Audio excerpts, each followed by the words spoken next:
Live from FedEx Forum, this is The Odds Couple on YouTube at Grind City Media and the official Grind City Media app. Here's Rob Fisher and Lang Whitaker.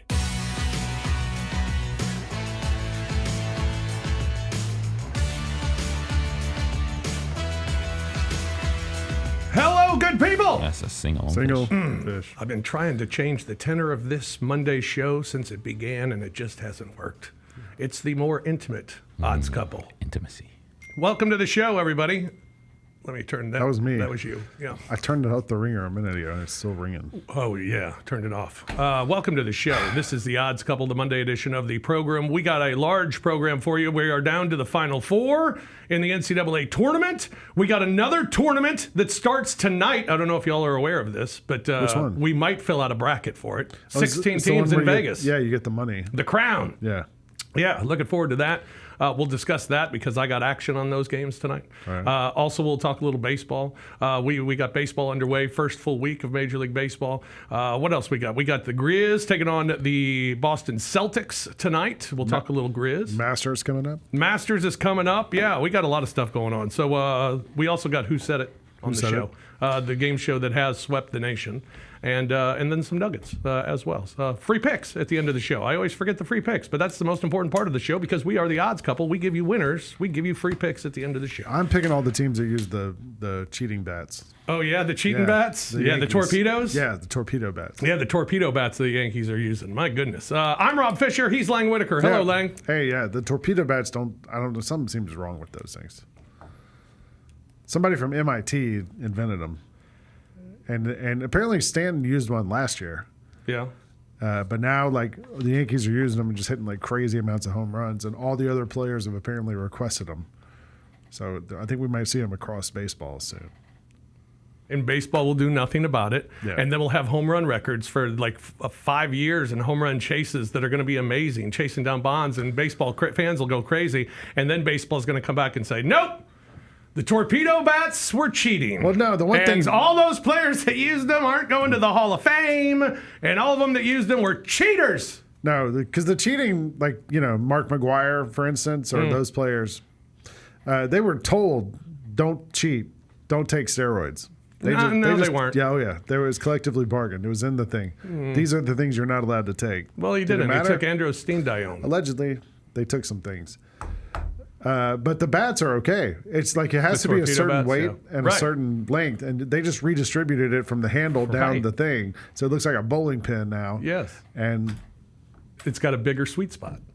It also apparently has less of a. If you hit the ball, you could not hit it as far. Right. The sweet spot on a normal bat is very couple inches. Small. Yeah. I mean, it's about that big. A sweet spot on the torpedo bat, it's a little longer. Yeah. And yeah, so I don't know.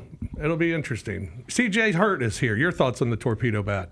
Took some notes. ESPN has a great article up about the torpedo bats or the bowling pin bats, whatever we're calling them. Workplace play all day. Workplace all day, every day. Average bat velocity of Stanton last year was 80.2 miles per hour. That was about 3 miles per hour ahead of number 2 and 9 miles per hour ahead of the next batter. So not only is that sweet spot, you hit the nail on the head, Rob. Not only is the sweet spot fatter, it cuts down on velocity as well because the rest of the bat is a bit more slender from where it typically is because of the way that it's being made and manufactured.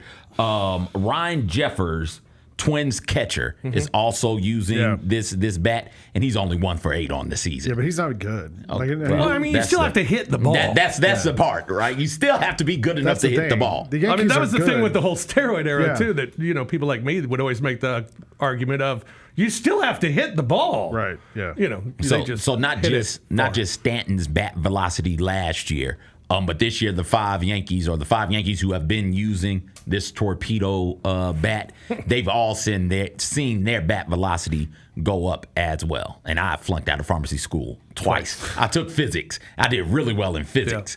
It's real simple. If you change the mass of the bat from being pretty even all the way through to just center mass right there in the sweet spot, making that fatter, and increasing the velocity, when you make contact with a ball going, 90 plus miles per hour, it's absolutely going to drive it further out there. So those deep hits that would get caught at the wall, those are now going. Yeah. Those should be going over the wall. The Athletic also had like a big article about it, and they said there's a difference. There could be a difference in like 1 mile per hour between the two bats. And that 1 mile an hour is enough to be the difference in a home run and a fly ball to the outfield. Sure. It said the other thing I read was it was like comparing swinging a broomstick to swinging a sledgehammer. Yeah. And the sledgehammer is harder to swing, right? Because it's heavier. Like it's kind of weirder. You have to like get your weight into top it. Heavy. Yeah, it's a little different. But I think that's why like strong guys are going to hit it far. Maybe little guys who haven't been as strong, maybe smaller. You'll see a lot of broken bats because the bottom's got to be a lot lighter to be able to swing it. I would imagine like an Ozzie Albies isn't going to be hitting a ton of home runs with one of those things because he's not a big dude. But a Aaron Judge or a Stanton or somebody like that could be. Jazz Chisholm, though, said like he has one. He's not a giant player.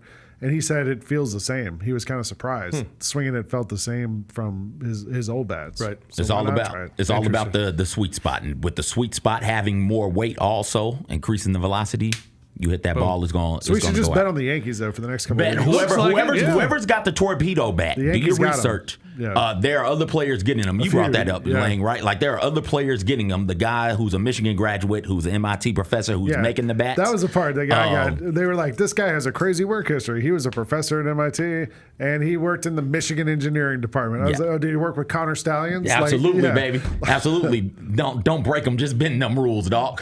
Well, it'll be interesting to see if it works because last year what they did was they had the hockey knob, and everybody fell in love with that because it distributed the weight a little bit more towards the bottom, so it evened it out, and everybody loved that. No, the swing, the velocity, everything was big, but I don't know how popular that was at the end of the year. I never heard much about it. It never did. I mean, it did at the beginning of the year. So you wonder if this is one of those fads that'll just go away. But the problem is you talk about it, it makes sense. Yeah. I mean, it's not like, oh, it's just a fad, it'll go away. It makes sense why you could have more home runs. So he's down with the Marlins now. The guy who designed the bat, he was doing something with the Yankees last year. Now he's moved on to the Marlins to do something with them. And so a bunch of those players are requesting the torpedo bat. So I would say, do your research, figure out who's using the torpedo bats. Anytime home run. Bet on them. That's the bet. Yep. That's the money bet. Anytime home run for anybody wielding a torpedo bat. Did you, as we get to what we watched this weekend, I assume we all watched a lot of college basketball this weekend. Watched some Grizzlies on Saturday, of course. And did you watch any professional football this weekend, CJ? Did I watch any professional football this weekend? The UFL is back, It's the UFL? Boy, I tried all week to try to remember what the name of the league was. The UFL. They are back. I went 2 for 2 on my picks in the UFL. Nice. The games that got me were, first off, who could have seen the defenders knocking off the Stallions and what they were? The Stallions under, hold on, let me check my notes here. Under Pep Hamilton. No, the Stallions aren't under Pep. No, get out of here. The Stallions are under Skip Holtz. Just throwing names out there. 26-4. That's a good name to throw out there. Yeah. Skip Holtz, 26-4 in the spring. So who could have seen... And with 2 championships, with right? Three. Three championships. What? 2, I think 1 UFL championship. But remember, they were in the USFL? I think for 2 seasons. I can't remember which one they were in. But they were in one of them damn spring leagues. And so they got a championship from there also. I was in Nashville this weekend on Friday night, and I was in the hotel, and a couple got on the elevator wearing St. Louis Battlehawks. Is that what it was? Battlehawks, yeah. Yeah, the A.J. McCarron was the quarterback. He used to cry. A couple got in wearing like matching Battlehawks gear, and I was like, well, either are the Battlehawks playing in Nashville this weekend? I don't even know if there's a team in Nashville. No. Like, why would you walk as a couple wearing matching Battlehawks? Maybe they were going somewhere to watch the game. St. Louis loves the Battlehawks. They were in Nashville. This one, can I tell you why? They're probably from St. Louis. Like, okay, we're visiting Nashville, and this is just the team we're going to represent. Can I tell you why? Why? Because they got nothing else. Because St. Louis people still believe that they're going to get if they support the Battlehawks, they're going to get a 3rd NFL team. And the poor souls, it's not going to happen. I mean, you can say, because last year when you're talking about, these Battlehawk fans, and they're filling the dome and all this, the lower bowl of the dome at least. They're filling the lower bowl of the dome. It's pretty impressive, and it is pretty impressive. And then they had the championship there, and there was nobody there. AJ McCarron was crying. Remember, like after every game, the post games, to do it in front of his kids and to be able to perform. Yeah, it was sad stuff. What did for the Battlehawks. did the Memphis Steamrollers? What are they called? The Showboats played, and it went about like everybody expected it to go. Ken Wisenhunt leaves the week before the season premiere of the Showboats. Ken Wisenhunt is head coach. He's also offensive coordinator. He installed this completely new offense with this completely new quarterback, and then looked around and said, "Nah, I'm out." And so from a gambling perspective, betting against the Showboats, I hate to say it, betting against them straight up and against the spread, easy money, especially early this season, because like they're rudderless on the offensive side of the ball. Yeah. So I hit on them. I hit on the Battlehawks, laying the 6 against the Roughnecks, and then just. Did you make that up? No, the Roughnecks. No, the Roughnecks. Right. The Arlington Roughnecks. Is that right? I don't know. Somebody's in Arlington. Who's the quarterback for the Steamboats? Showboats. We'll get it eventually. Whoever he is isn't very good. Eric Garrer? I guess. I'm not Louisiana? sure. Yeah, whoever it is Mark isn't very Gilbert good. from Duke? These are the guys on the roster. I don't know. Yeah, no. I don't know any of these guys on the roster. Yeah, and that's the problem. And then I thought that the Brahmas would go out there. And they're from Detroit. No, that's the style. Dallas? That's the Panthers are from Detroit. The Brahmas are the Rocks team. Yes. San Antonio. Yes. Yeah. Yes. Somebody's saying that. Somebody's in San Antonio. I don't know which one.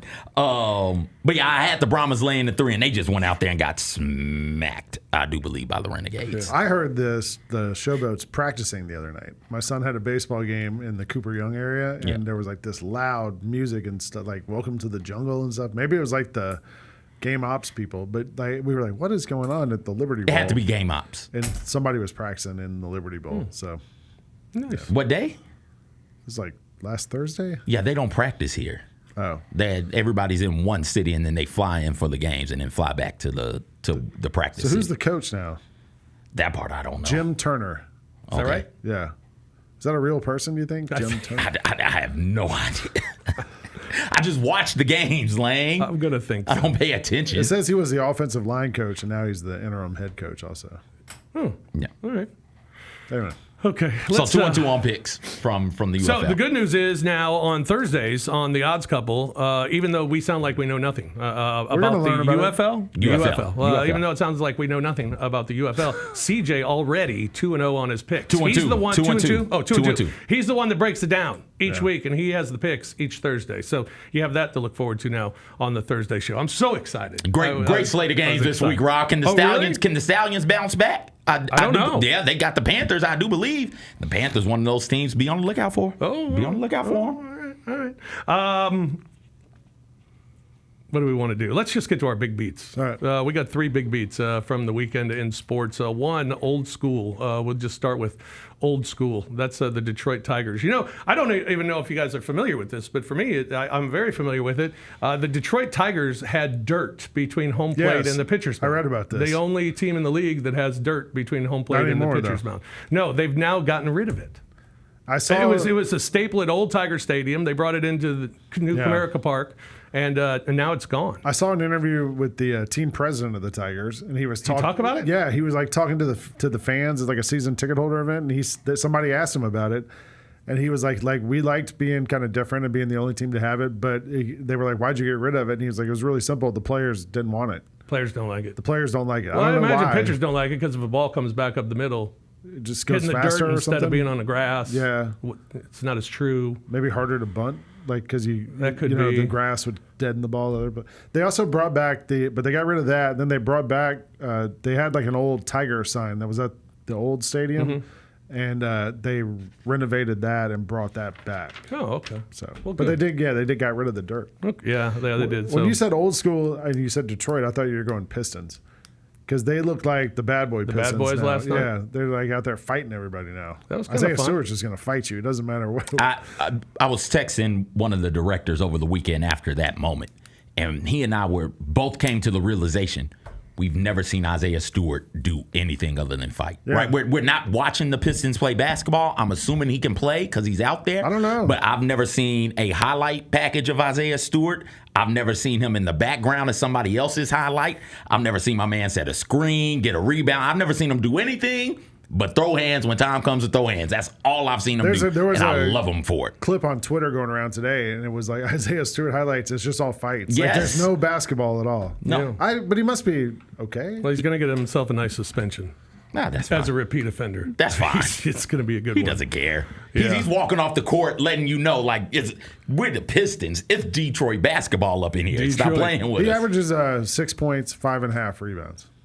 I can't wait to watch them in the playoffs because I haven't seen any Pistons games this year. We got them and I next know week. they're pretty good, fifth in the East right now. We got them Saturday. What's weird is like now all of a sudden Malik Beasley's good.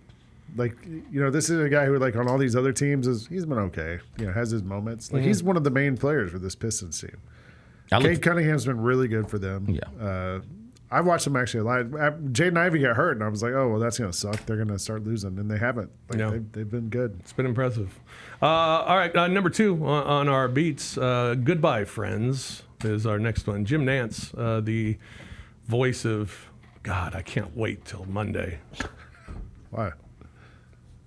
Because it'll be something like, Pearls of Wisdom, Auburn, your national champion. Is he doing the game? I don't know. Is he done with college basketball? I think so. Oh, really? I think is he done with college basketball? He's only doing Masters now? I thought last year was his last year. It's been Ian Eagle, Raftery, and Grant Hill throughout the tournament together. So I assumed Eagle's doing the Final Four. Yeah. And also Nance is like, you know, he went to Houston and he was in the stands. Yeah, I saw that. Cheering for Houston. Like, I don't know if they could all of a sudden just put him in the broadcast booth. Well, Nance says he's going to retire from calling the Masters.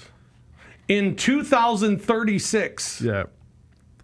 It'll be his 51st time calling the tournament, the 100th anniversary of the Masters. He said it'd be a perfect place to walk out. So we actually looked this up. 2036. We looked it up because Chris Vernon tweeted, hey, Masters, call me in 2036.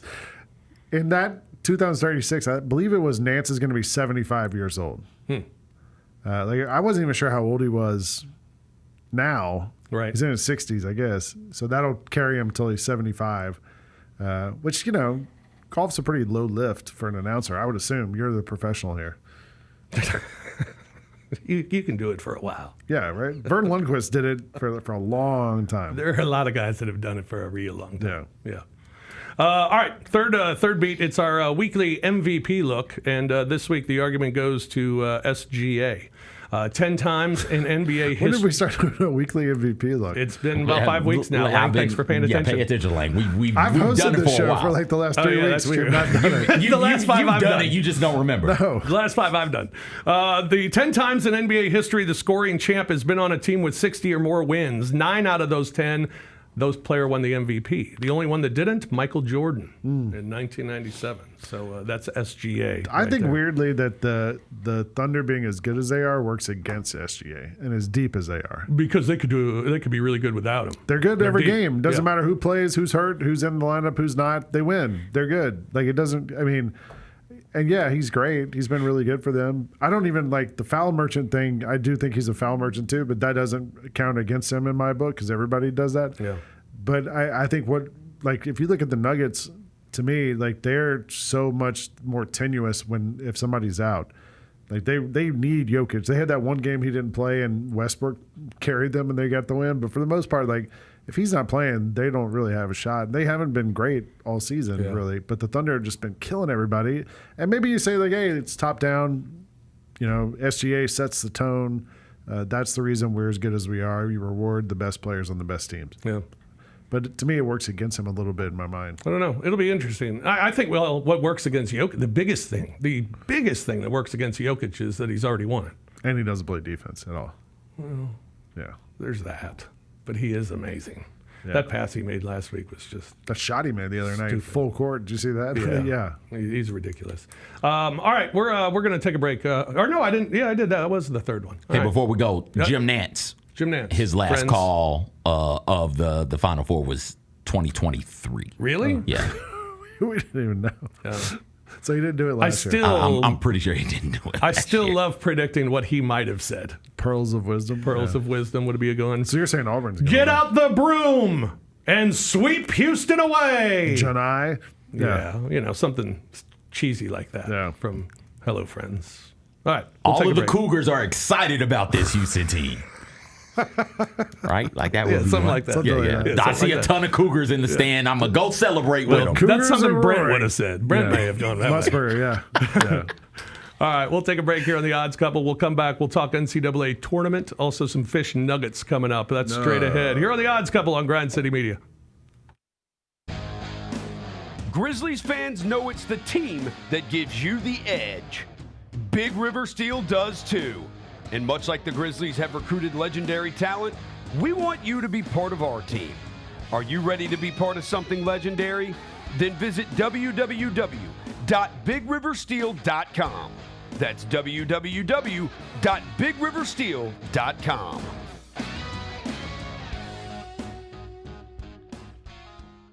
Grammy, Academy, and Golden Globe Award-winning superstar Mary J. Blige, live in Memphis. The For My Fans Tour, live at FedEx Forum Saturday, April 19th, with special guests Neo and Mario.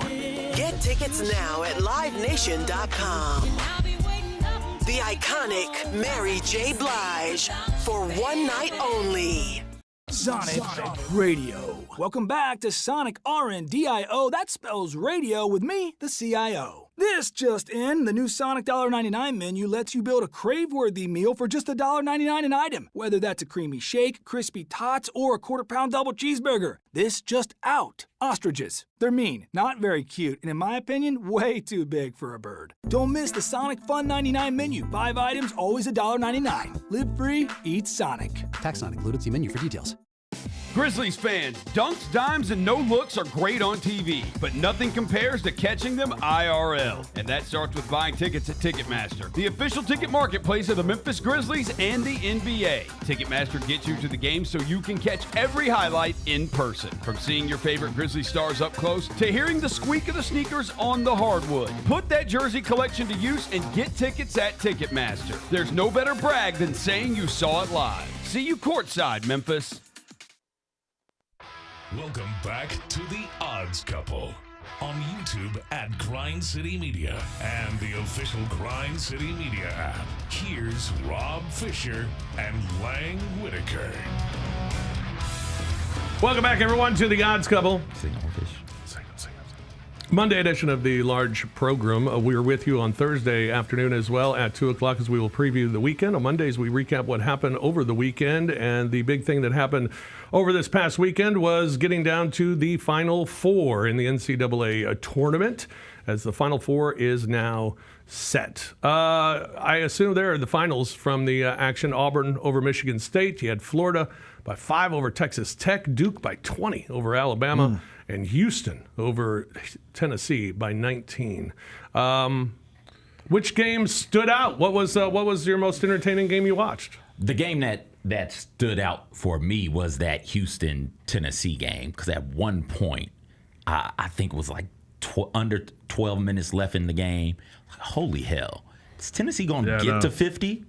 Are they going to be able to score that? And that's a Tennessee team that can score the ball. They had like 16 at halftime. Lanier is a really good scorer. Dalton Knecht was phenomenal last year for the Vols, and I thought Chaz Lanier played that Knecht role better than Knecht did last year. And to see them go out there and be stifled on the offensive side of the court by a Houston team that is phenomenal defensively. It looks like 7 dudes are on the court for the Houston defense. To see them go out there and do Tennessee that way, I was thoroughly impressed by. Now, Tennessee did get into a bit of a press type situation and did force Houston into some turnovers there late, so it became a bit of a game there late, but Houston ended up pulling away from them. I was really impressed by what the Cougars were able to do against Tennessee. I was too. I saw a clip of when I was looking for who said it stuff. And I didn't end up using this, but I saw a clip of Nate Oates talking about trying to prepare for Duke. and he was saying essentially that, you know, because they played them in the Elite Eight, they only had 2 days to prep as opposed to having a week to prepare for them. And he was like, it's almost impossible to prepare for that team with only 2 days, you know? So if I was actually thinking about that today, I was like, if they're going to lose one of these games, maybe it's the Final Four game, not the championship game. Duke. Yeah. Yeah. Tennessee scored 15 points at half. Yeah. So it was like 30 to 33 to 15. 34 to 15. 30, yeah, at halftime. And I was watching it and I was like, man, I actually have a lot of friends who are Tennessee fans. I was like trying to go out of my way not to text them because that's like, you don't really want to like poke the bear. But boy, they got smacked early. I mean, it was a big deficit early. Yeah, it was. And just, you know, we said it on the show, I don't know, last time I was on the show. A few months ago. We were talking about Houston. That's when, you know, Johnny has been big on Houston all season. And the thing was. Johnny Roser. Oh, yeah. How good is that? I mean, how good is that Houston defense? It's stifling. I mean, they've kept the number of teams that they've kept under 60 this year is incredible. But my biggest concern with them was offensively. They look lost at times. And I thought with Tennessee's defense that Houston wouldn't be able to kind of run and hide in this game, but they were able to, and it started with their D. They were incredible defensively, and now you go up against this Duke team that's so good offensively. Yeah, I don't know. It's a contrasting match of styles. I can't imagine Duke's going to be held to 60. No, Houston on that topic. Can Houston score 70? Teams that have been held. Houston has held 23 opponents to 60 points or less on the season. They are 32-0. 32-0 straight up when holding opponents under 70. It's not going to be easy buckets for Duke. Alabama's a fine defensive team. They ain't Houston. Houston is elite. Houston is once in a generation. Alabama's an awesome offensive team. Yeah. And Duke held them to 65 points. Yeah. So if you're a Houston team that, you know, offense isn't your calling card, like, can you score 50 points Can against they Duke? score enough? Duke, I don't know. Duke also has players in the nipple and Cooper Flag who can go out there and get buckets. Yeah. So you can get Knipple the ball, you can get Flag the ball, and say, hey, create something easy for somebody, especially with Flag. Flag in particular. He can go out there and create easy looks for the nipple on the perimeter, for the bigs down low as well. He is so good at throwing lobs and kicking the ball out from double teams with his back to the basket and on drives to the basket, that he'll create easy opportunities in a way that nobody on Tennessee could for other players. As great as Chaz Lanier is as a scorer, as well as Ziegler runs that Tennessee offense, they didn't really create easier opportunities for everybody else around themselves or create easy shots for themselves. I think Duke has players, particularly Cooper Flag, who can create easy looks not only for himself but for the other players around. It's going to be great to watch. And then you have Auburn and Florida, and as Charles Barkley said, when they met earlier this year, Florida smacked them in the jungle, is what happened. and they did. But Auburn's been the best team. Broom, to see him come back out on the floor, obviously, was huge. Florida arguably has been the best team in this NCAA tournament. Yeah. And the SEC tournament, probably. Yeah. I mean, Alabama won it, but Florida looked awesome in that, too. Yeah, they did. CJ was talking last week about how he thought Michigan was a good matchup for if they took Auburn. care of the effing ball. Yeah, but because they have bigs and they have, they had lots of different things. I feel like Auburn doesn't match up well against Florida in the same way because Florida kind of has a little bit of everything, and they have great guard play. They have Condon. They have all those other guys. Like they're a good team and they're kind of a well-rounded team. And I don't know. Florida's favored by 2.5, and I'm thinking I'll take Florida in that one. I think under might be the play in this one. Again, coming straight to you from the notebook. It's 160.5. Yes. So, according to Action Network, since 1985, we've seen 15 totals over 160 in the Final Four and championship game. Under is 10-5. Florida Auburn is over under 160.5. It started at 161.5. They played once already this season. The total was 171. So this one has the potential to be, not the potential, I would expect it to be high scoring. Of the two games, this is going to be the higher scoring game.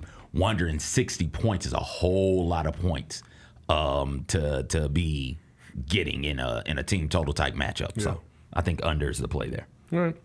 We'll look at the lines and have the lines for you coming up in our final segment today, and also look at that crown bracket. We're going to fill one out before the end of the show. All right. The crown bracket coming up a little bit later on as well. Plus, who said it coming up in the next segment. But first, we got some nuggets. Some fish nuggets for you. All right. John Calipari. We'll start with John Calipari. His 35 straight NCAA tournament wins when leading by 6 or more points at halftime was snapped against Texas Tech. It was the longest streak ever by a head coach. The next longest was 32 straight by John Wooden from 1956 to 1975. My wife was out of town that night, and I was... That night Wooden's streak was broken? No, the night Calipari lost, when Arkansas lost to Texas Tech. And I was in bed. I got my son to sleep. That game was late ending, and I was trying to stay awake and watch it. And I kept drifting off, and then Kevin Harlan would start yelling. And so I woke up like, you do the jerk awake thing, and then Kevin, oh, it's a flamethrower! And I was like, not fun. Harlan will do that to you, for sure. Harlan will do that to you. On the topic of not necessarily Cal, but that nugget reminded me of the Duke nugget. Shire is 81-1 when leading by 10-plus points at any point in time in the game. And when leading at the half under Coach Shire, Duke is 81-6 straight up when leading at half. Wow. Live betting? Are you saying live betting? Hey, Duke has been great on the first half, second half bets also. Yeah. Just against the spread, they've been a covering machine, especially in the first half. All right, NBA nugget, SGA nugget. He joined Michael Jordan, Wilt Chamberlain, and Oscar Robertson as the only players ever to have 65 straight games of 20-plus points in a single season. That's incredible. MJ's got the record for consecutive 20-point games, doesn't he? I think SGA has the potential. Whoever has the record, it's like 70-something or something like that. Whoever has the record, SGA has the potential to catch. Man. Bronny James is the youngest player in the G League, averaging 20-plus, 5-plus rebounds, and 5-plus assists per game. How about that? What? Yeah. We got a G League nugget? G League nugget, yeah. Does that mean is that two separate nuggets? He's the youngest player in the G League, and he is averaging those things, or is it just he's the youngest player averaging in the G League, those things? averaging those things? Okay, yeah. So there you go, your G League nugget of the week. That's a new thing too. Did LeBron approach you before a game and say, "Keep Bronny's name out"? What are we doing here? Baseball nuggets. Kansas City Royals drafted 2 Hall of Famers in 1979, but in the wrong sport. How about that? They selected Dan Marino and John Elway in the 1979 Major League Baseball draft. Did they know those guys were football players? No, that's pretty amazing that they got both of them and lost them both. Wasn't Dave Winfield was taken in every draft? Every sport. Every sport draft, yeah. Tyler O'Neill of the Baltimore Orioles, former Cardinal, homered on opening day again. He has homered on opening day in 6 straight seasons. No one has done it more than 4 times. So that's pretty awesome. right there. Does he have one of those torpedo bats? Maybe. He's got torpedo guns. I know that. My goodness. Man, it's huge. Philadelphia Phillies are the first team in Major League Baseball history to strike out 19 times in an opening day win. Congratulations. They need the torpedo bats. Yeah. The Marlins had their 3rd walk-off win on Sunday against the Pirates. They are the first team with 3 walk-off wins in their first series of a season since the Tigers in 1901. The last 2 teams to be walked off in their first 3 losses of a season, the 1924 Pirates and the 2025 Pirates. History repeats itself. Yeah. Marlins, 3 walk-offs. Good for them.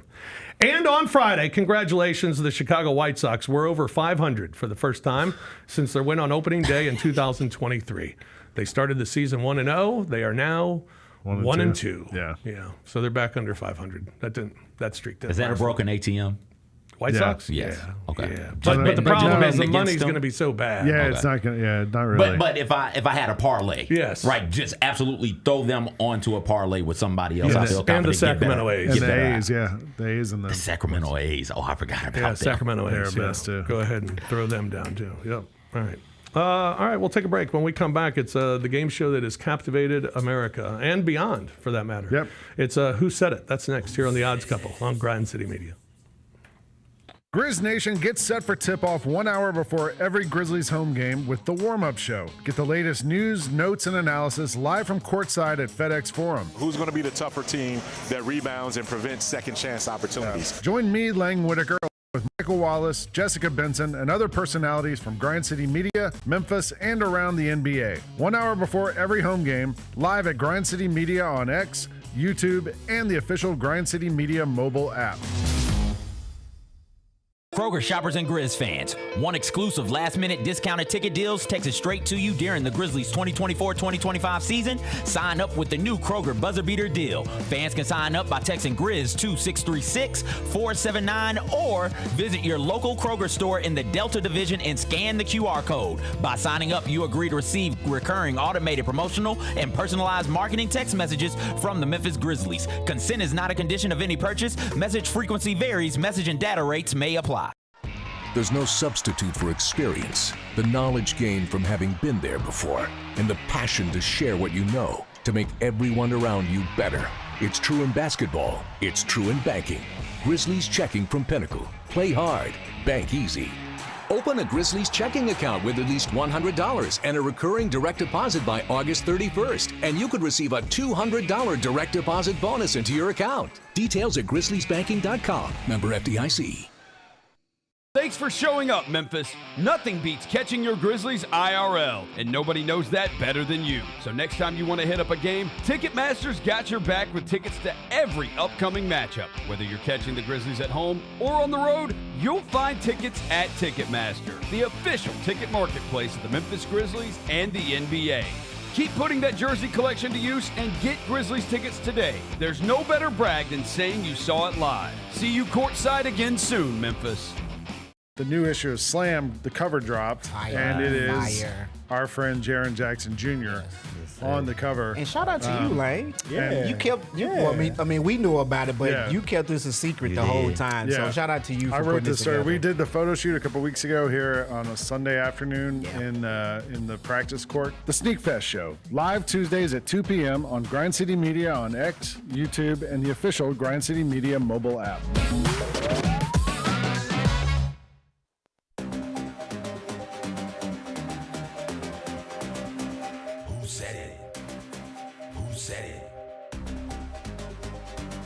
Welcome back to the Odds Couple here on Grind City Media. I'm Lang Whitaker. Who said it? Alongside Rob Fisher and CJ Hurt. And it's it's not Thursday, it's Monday, which means it's time for the game show that has swept the nation from Memphis all the way to Bristol, Connecticut, apparently. It's time for Who Said It. So let's go through these. We've got no bonus clips today. We got 6 clips. We look at things that were said by athletes, announcers, coaches, whatever, and we try to guess who said it. Who said it? Who said it? All right, clip 1. Maybe Rafael Devers is out of shape. Maybe we got to trim a little bit of fat. You know what happens when you trim fat? Pigs squeal.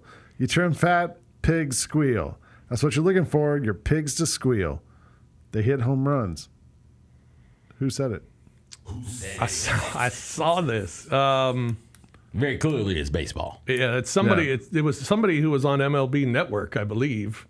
I don't think it was, actually. It was? Oh, okay, maybe they were just talking about it on MLB Network because that's where I saw it. I'll help you narrow down. It's a former MLB player. I'm going to go with, what's my guy's name? He does the, played for the, he's on MLB Network. He does the Cubs games. Steve Stone. No, he does like Cubs studio show. Man, I can't remember the name. Dontrell Willis said it. Let's go. You can play it. You know, maybe we got to trim a little bit of fat, Jim. You know what happens when you trim fat? Well, we know they're not a hitting shake, right? So they're not hitting. Okay, go ahead. We're talking about trimming fat. What happened? Pig squeal. Oh. Where's this going? No, go ahead. I'm just saying, like, you trim fat, pig squeal. I mean, that's what you're looking for your pigs to squeal. They need some squealing. Hit home runs. They need some squealing. But is it the shoulders? Is it, is he in shape? I mean, we don't know these things. I didn't know Papelbon was like so have such a southern accent. I've always just associated him with Boston. I looked it up. He was born in Louisiana. He played in Mississippi State. So he knows about pigs squealing. Yeah, I would assume. So wow, pig squeal equals home runs. That's not what I thought. I was thinking. Meant. I was thinking Cliff Floyd. By the way, was the person I was thinking of was Cliff Floyd, but it wasn't. It was Jonathan Papelbon. Great one. Good start. Good start to Who Said It today. Apparently, Papelbon's on the Red Sox post-game show or whatever that was. Yeah. All right, clip 2. It's even embarrassing to talk about, but I told Royo if Caden got out, strike out on purpose so we could get to the bottom of the inning. Who said it? What's up with this computer? There we go. If I knew who Royo or Caden were. That's why I left them in there, because you wouldn't know who they are. I'll say Mookie Betts told somebody that. Let's get it, Mookie. You can play it. It's like even embarrassing to talk about, but I told Royo if Caden got out to strike out on purpose so we get to the bottom of the inning. It's just, no, I mean, you can play cleaner baseball, right? You should be able to play that game, but it just wasn't the case. What the hell is a travel curfew? So what he's talking about is Texas A&M played Kentucky yesterday. And there's some sort of rule. Oh, Georgia's 26-2. Oh, they've been playing. They start in February. Okay. Yeah, there's some sort of rule about games have to be over by a certain time for college baseball. And so this game was getting toward the end. Texas A&M was behind, and they were trying to get more at bats because they knew that the game was going to end. And so Kentucky starts wasting time, and they're like sending guys to the mound, calling timeouts, just trying to get to 5:30 p.m. We actually have a clip of the game. The managers start yelling at each other. The players are furious with each other. It got pretty contentious during the game because of this curfew thing. I love baseball, people. What a goofy rule. I know. Yeah, I don't know what the rule is, but Kentucky was like, all right, we're going to ride this thing out and get the win and get out of here. I'm trying to figure out what that rule is because we let college football games go on till whenever. Night. Yeah.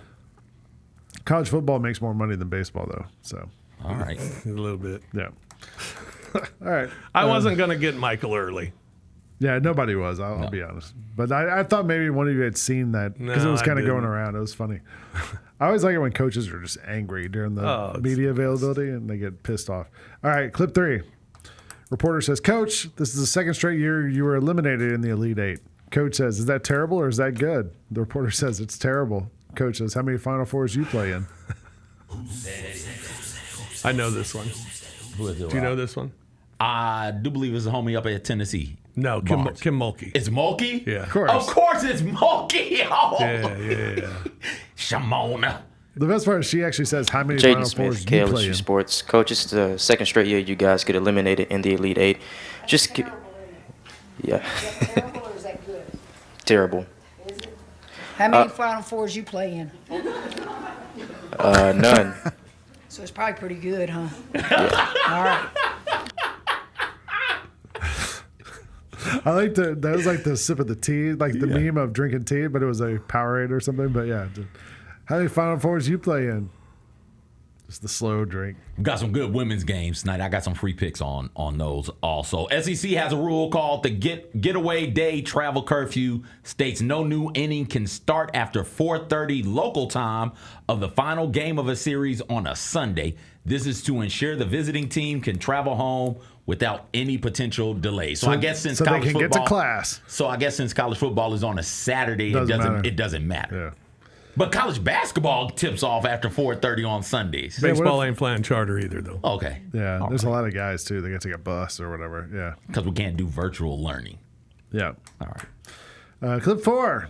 The reporter says, is it true your left leg is half an inch shorter than your right?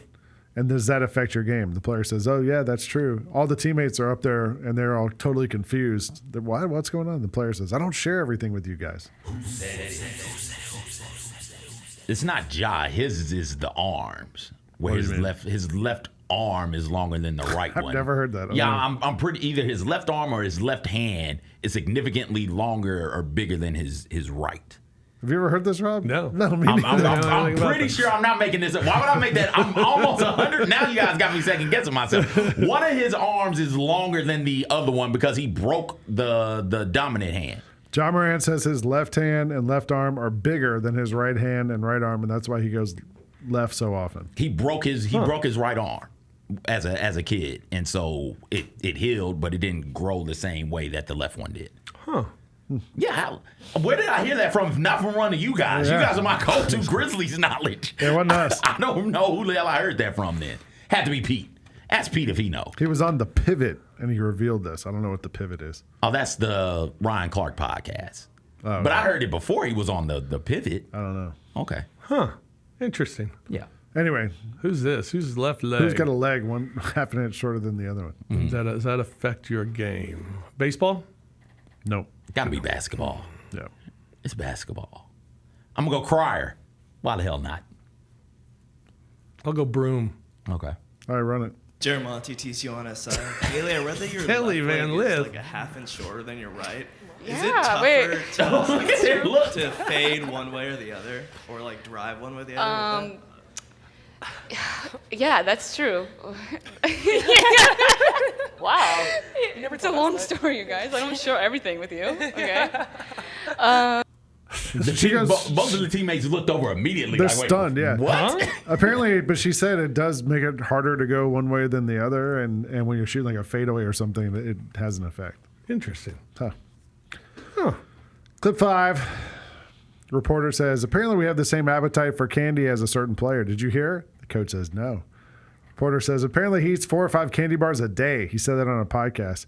The coach said, well, he wears it a little bit differently than you.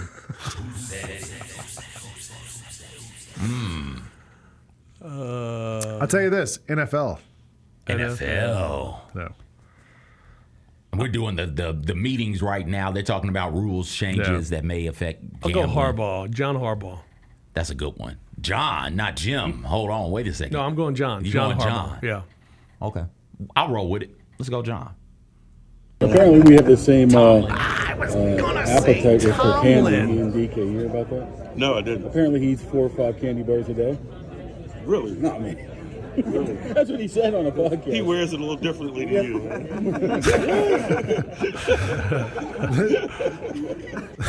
The funniest part is the reporter tweeted it, and then he just wrote on the tweet, I guess I asked for it. Yeah, that's pretty good. Any of the rules change stuff interest you guys? They're trying to ban the tush push. I saw Ban like the tush push. Sirianni was saying like there's about 4 coaches who owe their jobs to have it to the tush push, and they all better vote for it.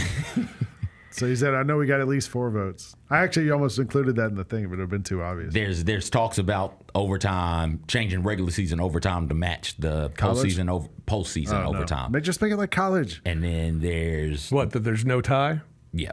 And then there Good. is It's so the bad. wild card team. If the wild card team has a better record than the divisional champ, the wild card team gets to host the playoff game. Those were the ones that piqued my curiosity.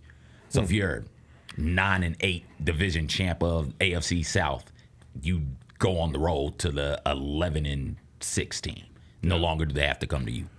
I don't like that. Yeah, I don't either. Because I like divisions meaning something. Yeah. And they mean something in football. I just want us to have one like universal overtime. So we have universal health care. Let's have universal overtime. You like which one do you like better? College overtime is the best one. Everybody agrees. I agree.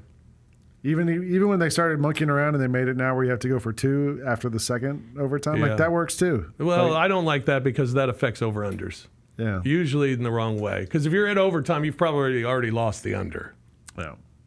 But wait, we have one more. Let's just do this last one. Okay. Yeah. Clip 6. For 2 years, nobody had any measurements on me. Nobody said anything about my play. So now all of a sudden, arm length decides if I'm a good player or not. I think it's BS. John Moran about his right arm.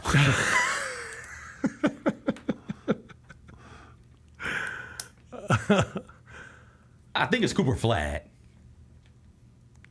Just a guess, because he's long. I like that.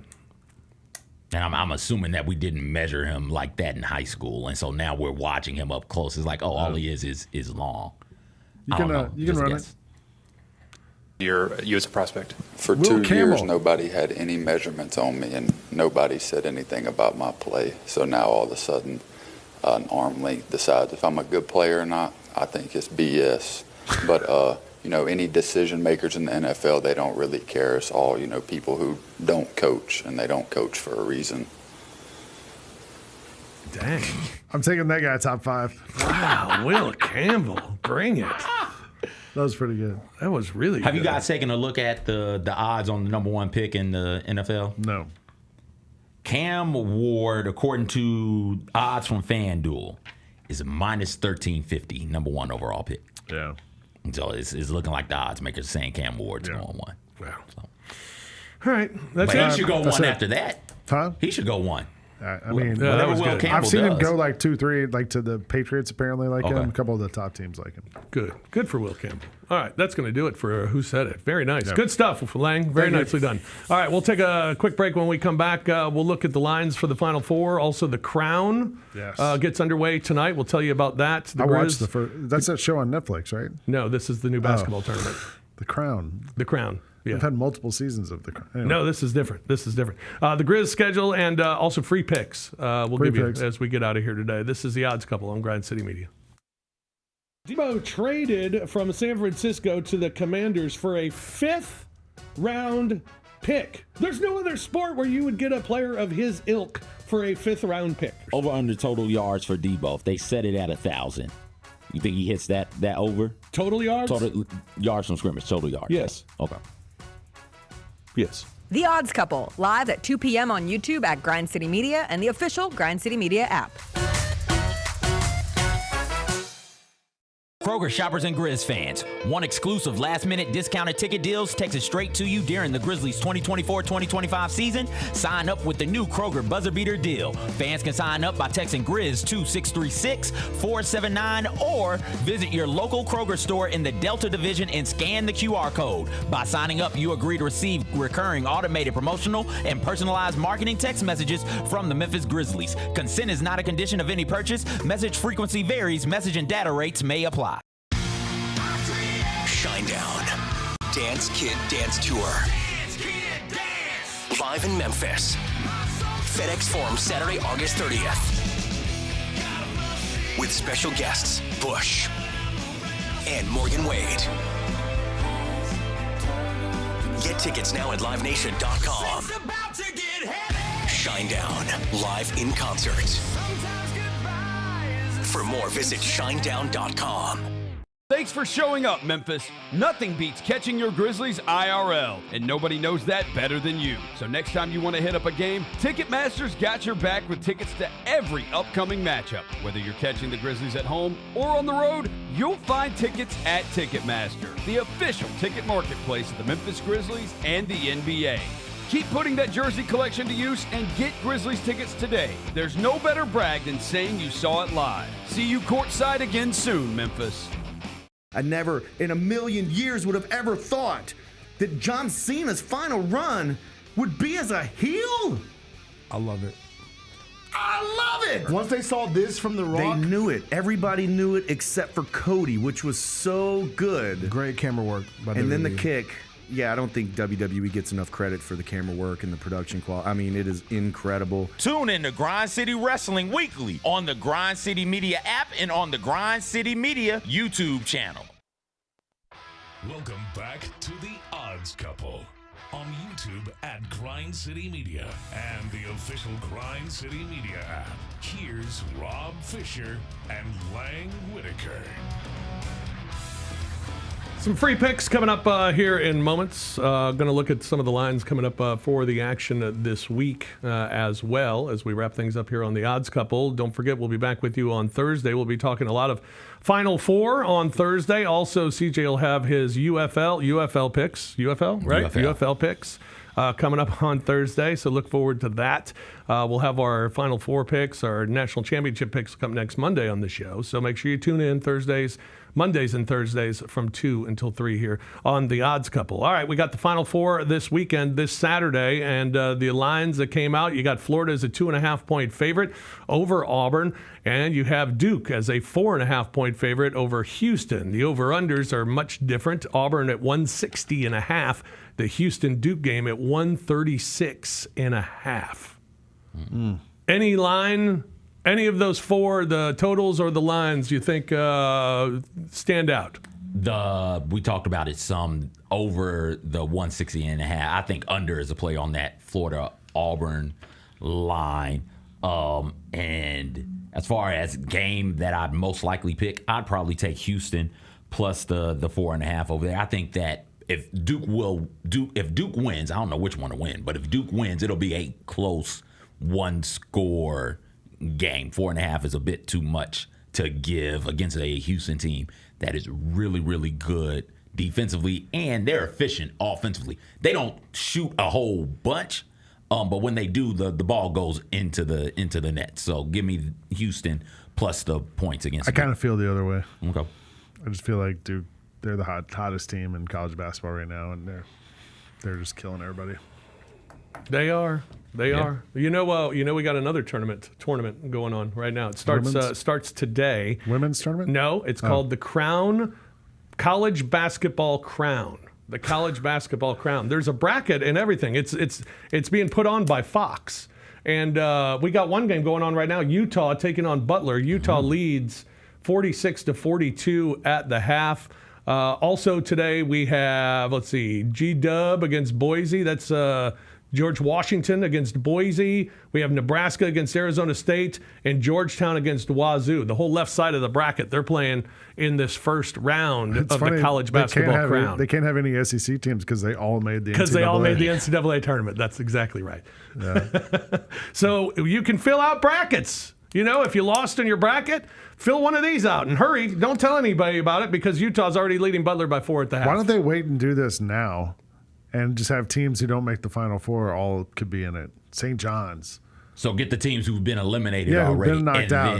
Although the transfer portal is probably screwing up these teams. Maybe, I don't know, because it opened like a week ago and people are already changing teams and everything. Yeah. So I wonder if some of those teams are missing players. Yeah, probably. All right, what else we got? We got the Grizzlies. Tonight they have the Boston Celtics. And looking ahead at the Grizzlies schedule, there are only 8 games remaining on the schedule. Got the Celtics, got the Warriors at home, then go to Miami, Detroit, and Charlotte, and then home against the Timberwolves, at Denver, and home against the Dallas Mavericks to close out the regular season. Not easy. No. But some in there that should be had. Which one? Hornets, Miami, Mavericks, Heat. That's 4 right there, and you're good if you get 4. Grizzlies have the 12th hardest strength of schedule the rest of the season. Warriors game is the new game of the year. How many of those have there been this year? There's been a few. 5? Yeah. Yeah, but that's the new one. You know who has the number 1 and 2 hardest? Denver and Golden State. Phoenix and the Lakers. Oh, Phoenix and the Lakers. All right. Well, we'll see. Denver 6. Okay. Baseball beginning its first full week. Look at the Cardinals and the Braves. Braves off to a rough start. Cardinals off to a good start. Cardinals 3-0. Do we have to look at the Braves? Yeah, just to see who they're playing this week. They're playing the friggin' Dodgers. We just got swept by the Padres. They're going to play the Dodgers. Cardinals got the Angels. Yeah, great. All right, go Cardinals. There you see you got the pitching matchups for tonight. Glass now against Holmes. Who's Holmes? He's the one who looks like Kenny Powers. Oh, yeah. They got him from the minors. He was like a journeyman, and they just made him a starter. Great. Dodgers minus 200. Cardinals, Miles Michaelis on the hill tonight for the Cardinals at minus 135 for them. All right, who's got free picks for tonight? I don't have a pick for tonight, but I watched the league we haven't talked about, the TGL, the golf. Oh, the golf league, yeah.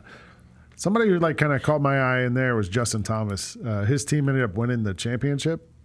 He was just really solid. You got the Masters coming up. He's plus 4,500 to win it. But he's been top 10 6 of the last 7 times he's been in the Masters. So I would bet on him to have a top 10 finish. All right. Good. That's my thought. I like that. CJ?